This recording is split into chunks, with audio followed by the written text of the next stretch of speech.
We're now ready to add the beams at the second floor level. Okay, so this will be the beams at the second floor level, top of concrete. So if this is the top of concrete, that means we need to lower the beams that will support the floor.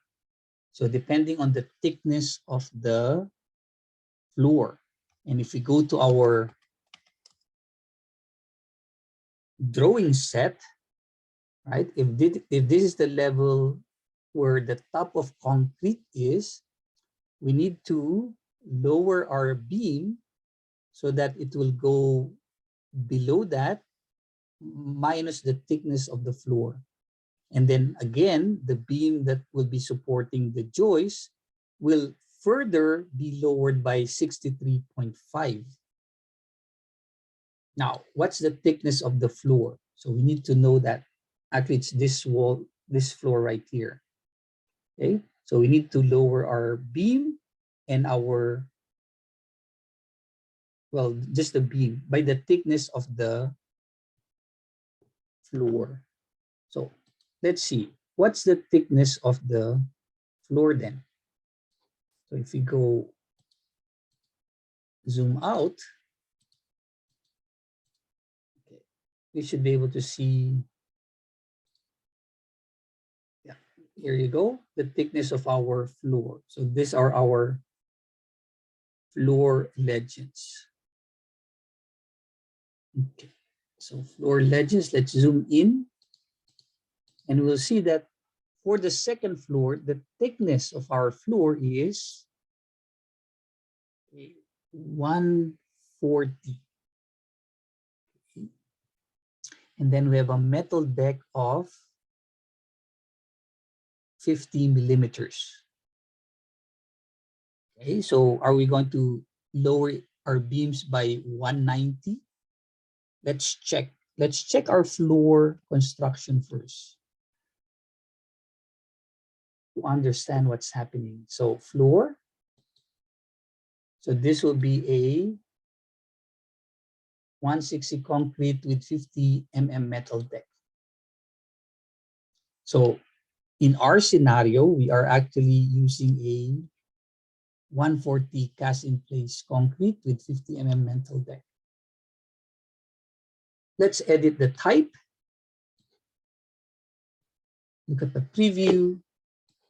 Okay, see what's happening. The metal deck is actually already included in the dimension. So if you say 140, that already includes the metal deck. So in this scenario, we want to create a 140 mm. Oh, sorry. So it actually added it, right? 160 plus 50, that's why we have a 210 floor thickness. So 210, I thought it was a concrete alone. But this is a 160 mm concrete with 50 mm metal deck. Yeah, so what we'll do is simply duplicate this, change this to, okay, remove the number 2, change this to 140. Remember, this is just the name. This is not really the thickness. See, it's still 210, but we've duplicated it, and now we're going to say this is, the total thickness is 190. So that's what we are going to be supporting. So 190, click OK, and we can cancel out. Are you sure you want to discard the floor? Yeah, let's just say yes for now. So we were not actually able to save that floor, right? But we'll do that later. We just wanted to understand what's happening. So 190. Let's go to the structure and create beams. Right? So same beam type, but we want to go to the top of steel, sorry, second floor. We want to be in this level, and we're going to create beams using the same MW wide flange, but this time we want it already lowered by negative 190. Okay, and we're going to place it on the grid, right? Place it on the grid, and we're going to place them on this grids right here. So this grids right here, and then this grids right here. Let's see what happens. Finish, go to a 3D view, and there you go. Yeah, I think we went over here, so no problem. We're just going to, I think we need beams here as well. And some beams right here. Okay, so all the beams that we were able to create are these beams. So what we can do is, number one, I need to, let's say maybe remove this,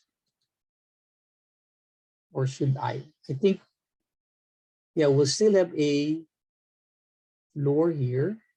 So it might be wise to leave that beam. And so we're just going to go to our second floor top of concrete, delete or close these views, type WT,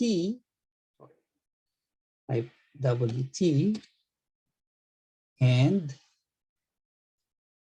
then we will manually add some of the, so notice how the beam went directly to the load bearing, right? So that's nice, but we don't want this, right? So we don't need this. See, that's the problem with the on grid, right? It builds or draw all those extra grids or beams in this scenario. So make sure you are double checking your three-dimensional views. You don't want to keep them because next thing you know, one will be overlapping to the other. So here, we don't have any beams here. We might want to put those. So let's do that. And we're just going to do it one at a time. So again, lower this by negative 190.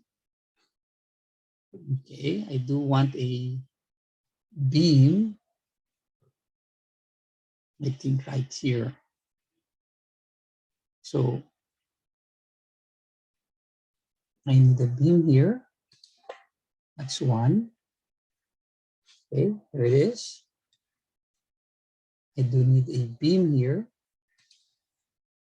Again, it's telling me that the beam I'm constructing is not visible in this view, but I can definitely see it in my 3D view. That's why I place the views in tiles, in the tile mode. Okay. Now, can I make a beam here? For this particular drawing, we'll not do that yet. Let's see what happens. Now I do have this, and I really don't need the beams right there. And this is a load-bearing wall. I don't need a beam there. I will need a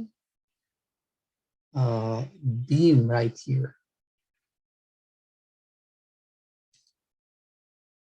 Okay. And then let's see. Yeah, why not put a beam right here?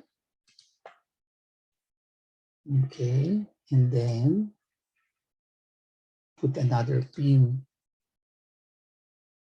right here. Okay, and then maybe another beam right here. Okay, we're getting there. And then here, yeah, we want to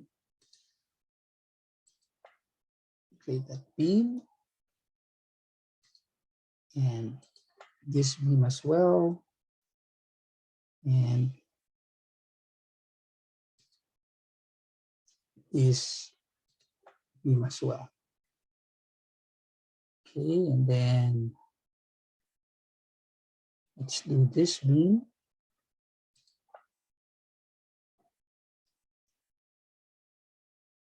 And this beam right here. And I think we can do that. Okay.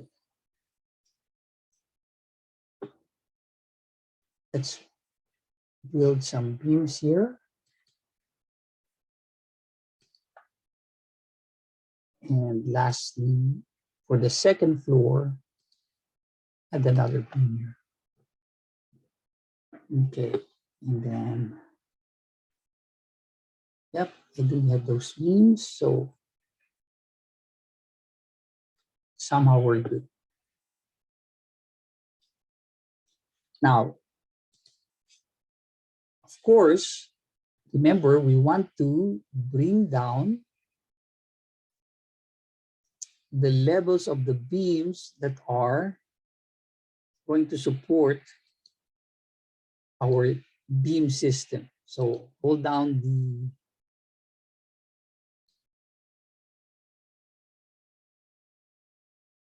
control key and select those beams and lower it further by 63.5. That means this should be 253.5.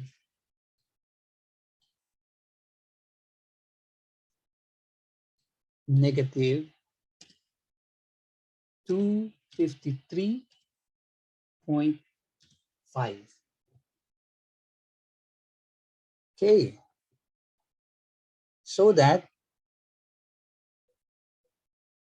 right, it will be lowered by the height of the joist system.